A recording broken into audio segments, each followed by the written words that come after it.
You are not a gadget. I wish I could say I come up with that myself, but I don't want to lie to you. This is the title and the moral of a story of a book by Jerome Lanier. Lanier makes a lot of solid and poignant arguments in his book, but the one that concerns me the most is this concept that we are not gadgets. In this vein, Lanier speaks mainly about how we communicate through the internet, and how the digitization of personalities lose the essence of the person. Similarly to how Benjamin worried about the aura of the work of art in mechanical reproduction. I, however, am a bit more concerned with the way we interact with cell phones, or I guess the way we don't interact. Cell phones were meant to bring people together when face-to-face communication was impossible, but in reality, I think we're isolating ourselves with them. Alright, tell me you haven't been in a room with like 5 other people where at least 3 of you weren't just sitting around on your phones and not interacting with each other. You're a liar. It's a problem that I was concerned about even before I took this class, and I'm legitimately worried about it. I think we need to live in the space and time in which we're present, and we need to get off the phone.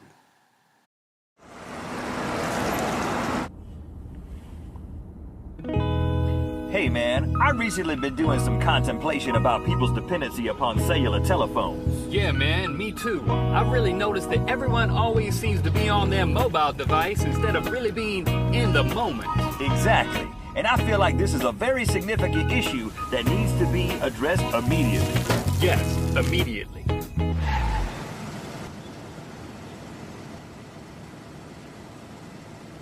We really should do something about this.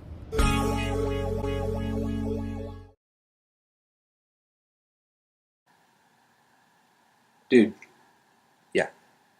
you ready? Yeah. Yo, get off the phone.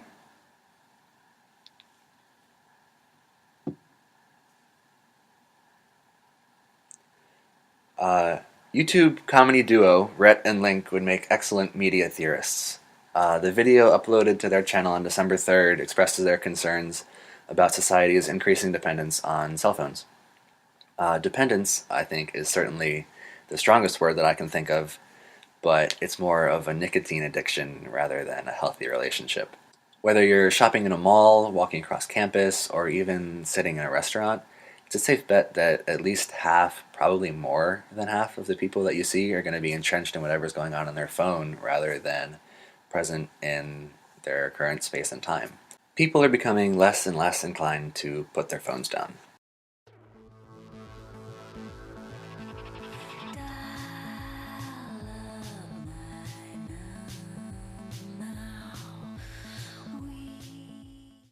Looking back to early media and communication studies, there's a lot to be learned from this phenomenon. It's curious what Marshall McLuhan might think of this, eye obsession. His famous idea of the medium is the message originated in 1964 when the cell phones were a work of science fiction. Therein, he discussed how the way in which we communicate is more important than what we're actually communicating. Nearly half a century later, cell phones are present and running rampant. It's hard to say whether McLuhan would be participative in this cell phone culture or whether he'd abstain, but it's certain he has something to say about it. Seeing families, groups of friends, either in public or in private, each with their attention turned to their own device rather than each other, is disheartening. It definitely doesn't say anything good about where we as society might end up in, well, God knows how long before we have a helmet to keep our phones in front of our faces and control them hands-free. Oh. Here we have a man who's chosen to Instagram his apple pie a la mode. While he fumbles through the filters, his ice cream has gotten a la hot and the pie a la cold. As you can see, this street performer's drawn a crowd to watch him do his thing. But instead of just enjoying the show, it seems everyone's decided to make a documentary. Notice this unreasonably attractive couple enjoying a reasonably priced Italian dinner together. Social networking instead of working on getting to know each other better. How does that filter taste your taste? Since your dessert has gone to waste, when do you think you ever will wanna watch this portrait juggling film? You know you want to touch each other. Doesn't that feel good? He's my brother. Get off the phone. It's gonna be okay. There's no need to be afraid. It doesn't love you. It's gonna die one day. The government is probably spying on you with it anyway. McLuhan also introduces another idea that technology is merely an extension of the self. The thing is, we no longer view technology, phones in particular, as extensions of ourselves. Some people have near panic attacks when they misplace their phone, and it sounds like a gross exaggeration or overgeneralization, but I don't really think many people would debate the validity of that statement. Our phones are a piece of us, to the point where new phones are sexualized and, eroticized, as displayed by the iPhone 5S commercial at the beginning of the video. The song that Apple uses to back that commercial can only be described as, sexy. Well, actually, I guess according to songmeanings.com, it can be described a little more elaborately.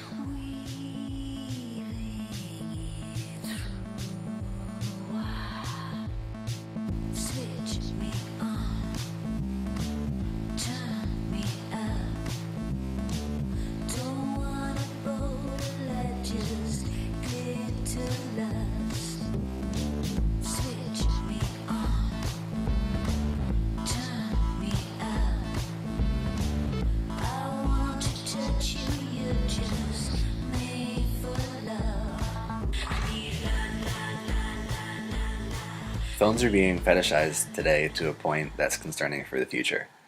How much farther can phones even go? Who knows? Maybe we'll go back? Here we have a stereotypical teen forced to endure family game night. He's stereotypically texting and missing his mom. Demonstrate a carousel ride.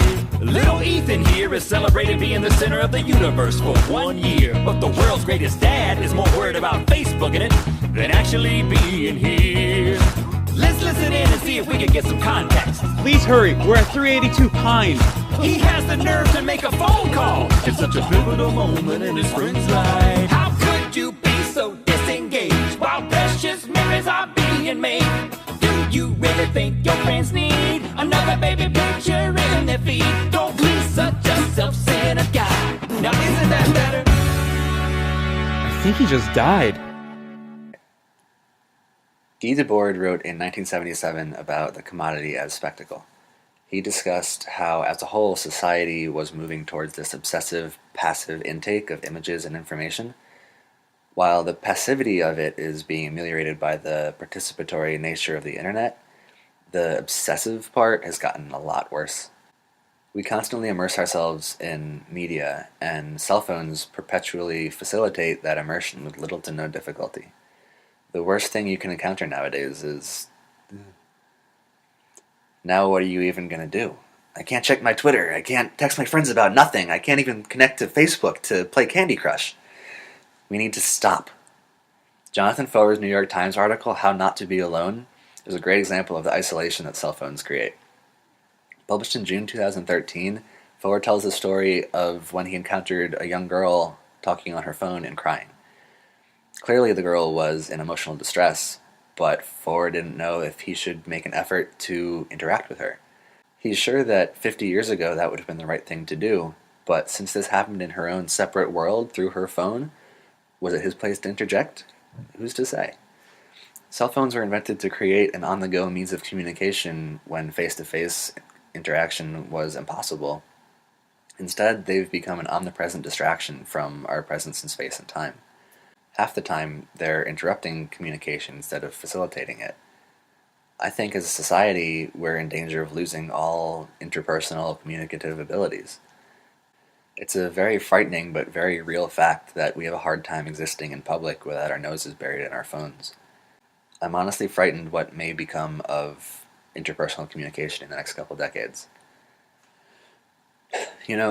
Part of me wishes I hadn't stumbled upon this video of Rhett and Link, because there's really no better way to get across a point than a well-choreographed musical number. Oh well, I guess I'll let them finish it out. Get off the phone, it's gonna be okay. There's no need to be afraid. It doesn't love you, it's gonna die one